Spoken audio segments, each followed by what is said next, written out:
Assalomu alaykum. Bugungi videomning nomi Tunis krючогida to'qish deb nomlanadi. Tunis krючоклari xilma-xil. Oddiy krючокdan farqi u uzun hamda shnurli bo'ladi. Hamda Tunis krючокda to'qiganda faqat polotnoni oldida orqaga qaytib xuddi to'qish mashinkasida kim to'qib ko'rgan bo'lsa, xuddi shunga o'xshab polotno faqat oldida proses ketadi. Ya'ni mana spitsada to'qiganda, oddiy krючокda to'qiganda bunday to'qib, bunda teskari tarafga o'tib, bundoq aylantirib to'qish yo'q. Birinchi afzalligi men shuni hisoblayman. Tunis krючокida to'qishning har xil nomlari bor. Afg'oncha krючокda to'qish, trikotaj to'qish, shotlandcha to'qish, cho'poncha to'qish va hokazolar. Yana bir qator nomlari bor. Tunischa krючок termini birinchi bo'lib Fransiyada qo'llanilgan degan taxminlar bor. Tunis krючогida nimalar to'qish mumkin? Tunis krючогida xuddi spitsaga o'xshab hamma narsani to'qisa bo'ladi. Oddiy pinitkadan tortib paypoq, jilet, shapkalar, sharflar va hokazo, pled narsalar to'qish mumkin. Buni afzalligi juda qalin, baquvvat, oddiy krючокda to'qilganga nisbatan ip kamroq ketadi. Ham yuvganda kirishmaydi. O'zini naqasini yaxshi saqlab qoladi. Krючок turlari. Tunis krючоклari uzun va oxirida stoperga o'xshagan narsasi bor. Oddiy krючокdan farqi ham tekis bo'ladi. Mana yozuvlari bor oddiy krючокda. Ular mumkin emas. Unda to'qish qiyin. Undan tashqari mana shnurli krючоклар bor. Ya'ni bu usulda Tunis krючогida katta pletlar, jemper, jaketlar to'qiganda o'sha krючокning uchidagi narsalar petlalar chiqib ketmaydi. Endi mana bu krючогimiz naborimizda mana bulari agar uzayib ketsa, masalan, matoyimiz uzun bo'lsa, pletmi yoki bo'lmasa детский одел to'qiganda krючокka mana shu moslamalarni ulab to'qiymiz. Bu yerda eng kichkinasi 3,5 dan 8 millimetrgacha bo'lgan krючоклар mavjud. Mana oddiy ulanadi spitsaga va krючокka. Mana 50 santimetrdan tortib 1-1,5 metrgacha uzunlikda shunaqa yordamchi naqalar bor, shnurlari bor. Mana endi mana bu ip petlari chiqib ketmasligi uchun stoper qo'yiladi. Bu usulda to'qish 6-7 yil, 10 yil burun rosa populyarniy bo'lgan ekan. Endi hozirda videolarni YouTube'ni qarasangiz, endi yana boshqatdan nima deydi? Bu to'qish turiga qiziqish kuchayyapti deb o'ylayman.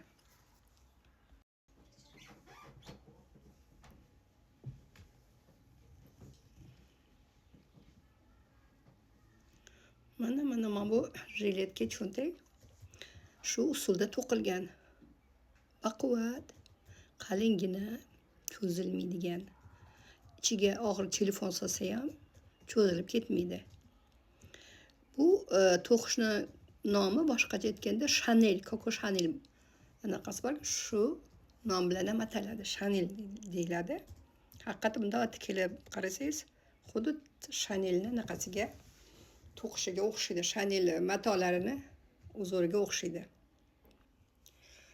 Mana yig'ilib qolgan shu masalan 10-20 yillab to'qiydigan to'quvchilar bor. Tajribali o'sha yig'ilib qolgan iplardan yaxshigina qayta ishlab, mana eski jemperlarni sotamiz, kiyilmagan narsa ipi yaxshi bo'lsa, o'shalarni boshqatdan qo'llash uchun, boshqatdan ikkinchi hayot berishimiz uchun mana shu usul juda ajoyib usul ekan. Mana o'zimda ham xilma-xil iplar bor. Biron to'liq bitta narsa to'qishga yetmaydi. Masalan, bitta koftaga yoki bo'lmasa jiletga yetmaydi-yu, lekin mana shu uzor yordamida chiroyli rang-barang pletlar to'qish mumkin.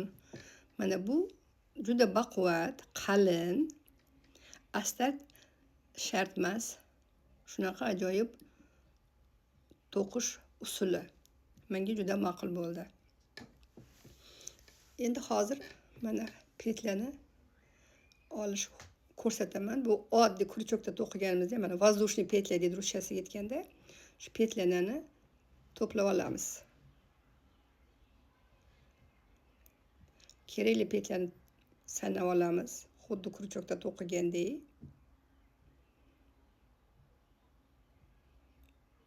Birinchi petlamiz bu.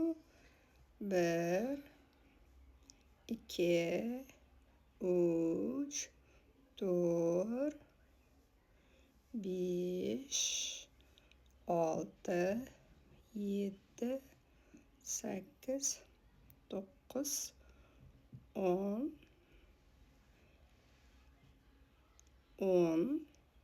endi 10 petla bo'ldi. Shu bitta mana birinchi petlamiz birinchi qayd to'qilmaydi. Ikkinchidan boshlab to'qiymiz. Mana to'qiganda ham o'sha petlarni ikkinchi yuqori qanotidan olib to'qiymiz. Mana sekin kirgizamiz. Ipi рабочий nitimizni, ishchi ipimizni tortib olamiz. Bu to'qishda qancha bo'sh to'qisangiz ham mato mana bu to'qiladigan izделие bo'sh bo'lib qolmaydi. Chunki mana hozir bir qator to'qigandan keyin orqaga qaytgandan keyin yumshoq to'qilgan, bo'shashtirib to'qilgan narsa ham qattiqqina bo'lib chiqadi. Mana hozir oldiga ketyapmiz, orqaga qaytishda o'sha mana shu hozir olingan petlalarimiz mustahkamlanadi. Mana oxirgi kromka deymiz, kromkani olamiz. Endi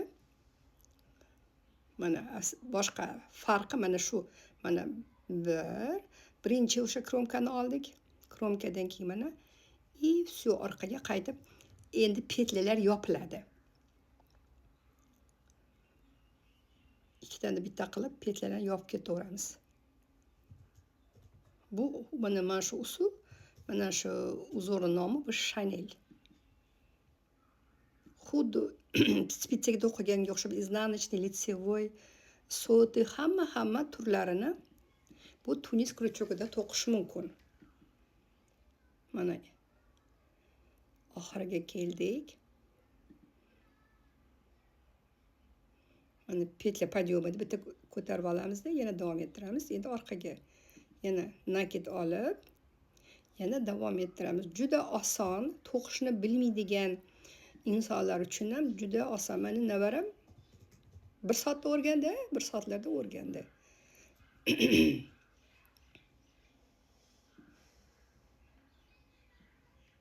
Mana shunaqa to'qib sekin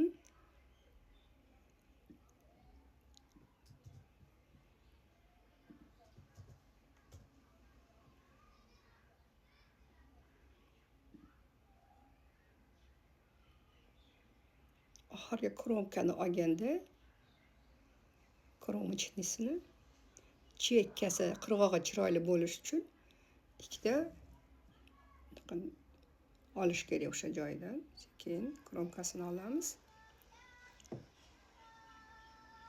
Boshqatdan o'xshamadi. Shoshilmasdan.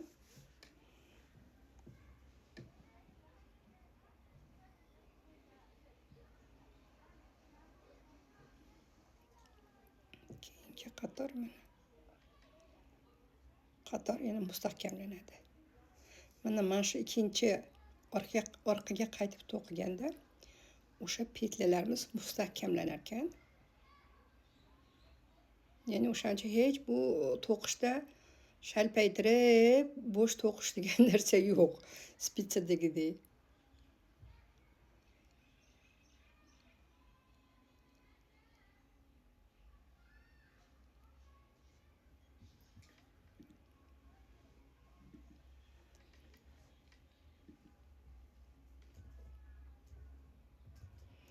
Men tezlashtirmasdan sekin qo'ydim, чтобы tushunishinglar uchun mana Juda chiroyli to'qish.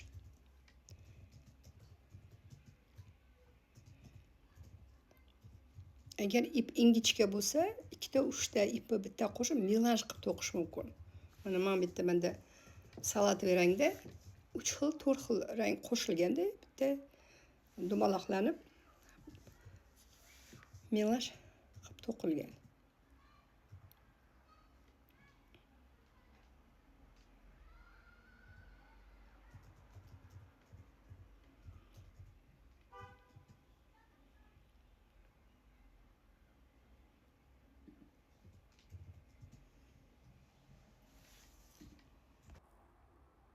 Mana chiroyli bo'lib chiqdi. Uzorimiz. Mana. Endi mana kecha cho'ntagini to'qiganman. Baquvvatgina, chiroyli. Lekin jiletni o'zi spitsada to'qilgan. Endi mana pledimizni davom ettiramiz. Bu pledimiz har xil qolgan qutgan iplardan to'qilgan. To'qilishni boshladim. Endi bir hafta, 2 haftadan bir to'qiyman. Qachon vaqtim bo'lsa, televizor ko'rib yo gaplashib o'tirib, ish orasida to'qib olmaydi. Hozircha men bu lesnitsalar bundoq qilganda 15 tacha bo'ldi. Shuni 20 tagacha chiqarib, keyin kichraytirishni boshlayman, xudo xolasa. Tayyor bo'lganda ko'rsataman. Buni tayyor bo'lishini ko'rsataman, xudo xolasa.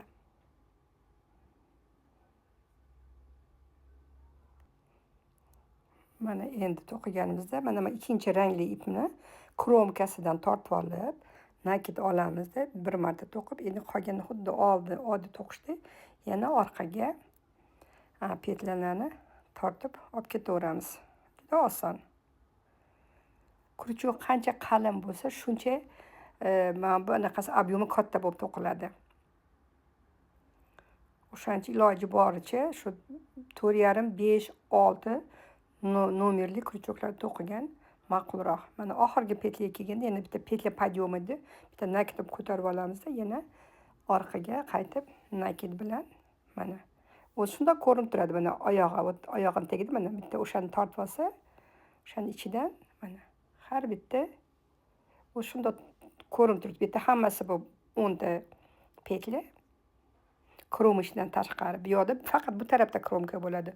U yoqdagi kromkasi mana bu rangga ulanadi. Yondagi to'q kul rangga ulanadi kromkasiga. Hokazo.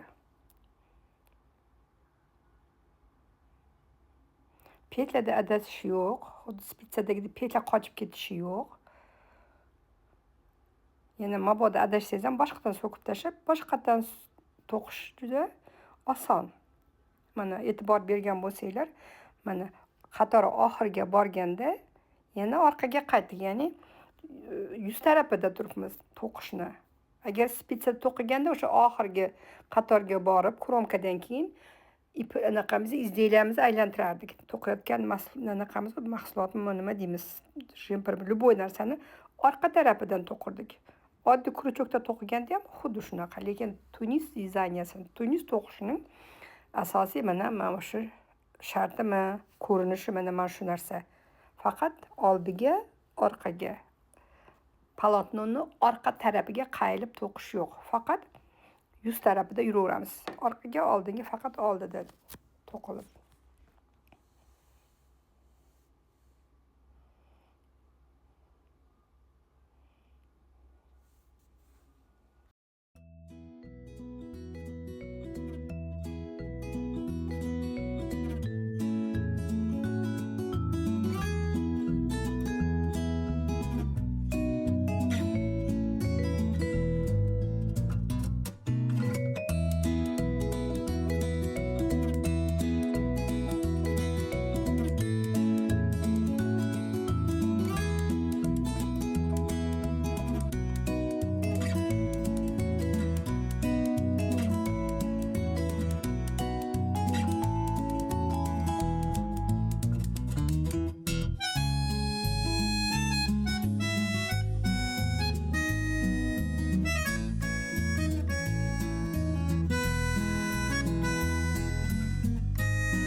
Mana oxirgi qator mana yopiladi. Xuddi spitset yopganda bu yerdan petlilar yopilib, ikkinchi anaqaga ustunga o'tamiz, ya'ni ikkinchi rangning tepasiga o'tamiz.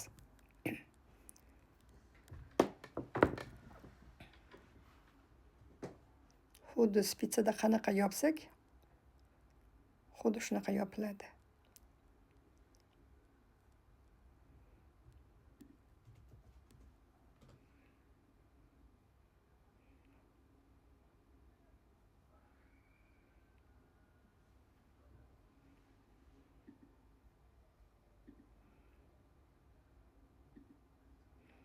Shu krючок boshqa spitsa bilan yoki krючок bilan bundoq anaqasini ochmasa, teshigini spitsa o'sha kromka joyiga kirishi qiyin.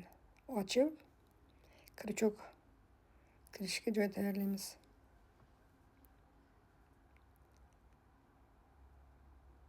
Va mana ikkinchi rangiga ulanib ketdi. İpimizni hech ham uzganimiz yo'q, kesganimiz yo'q. Mana shunaqa davom ettiriladi. Sal birinchi o'sha petlani podyomni petla deydi, ko'tarish qiyinroq.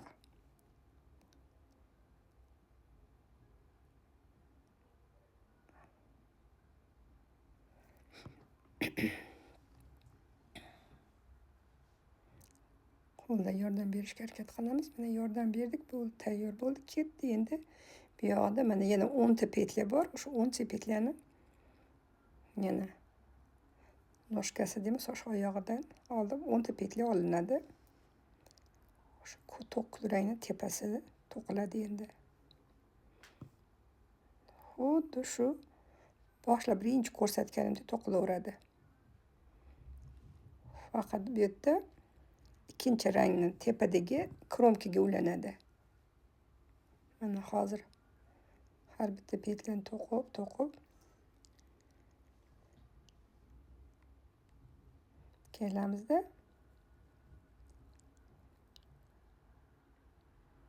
Mana shu birinchi qator sal qiyinroq bo'ladi. Boshqa rangga o'tganda, keyingi qatorlar yana osongina petlarni ko'tarib olgandan keyin juda oson bo'ladi to'qish.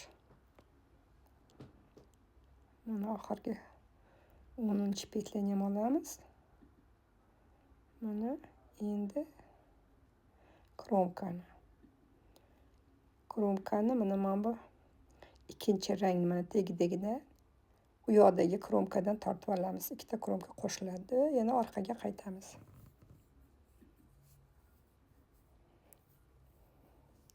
Xuddi shu tarzda butun pledimiz to'qiladi.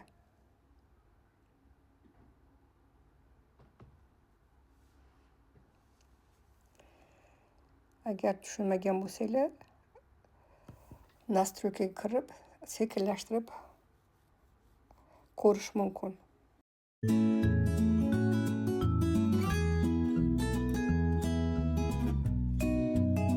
Har bitta videoni sekinlashtirib ko'rish rejimi bor.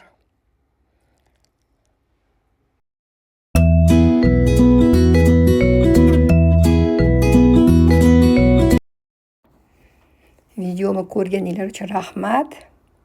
Like bosgan qo'llaring dard ko'rmasin. Qadamingiz yetgan joylaringiz gul bo'lsin. Sog' bo'linglar, omon bo'linglar. Xayr.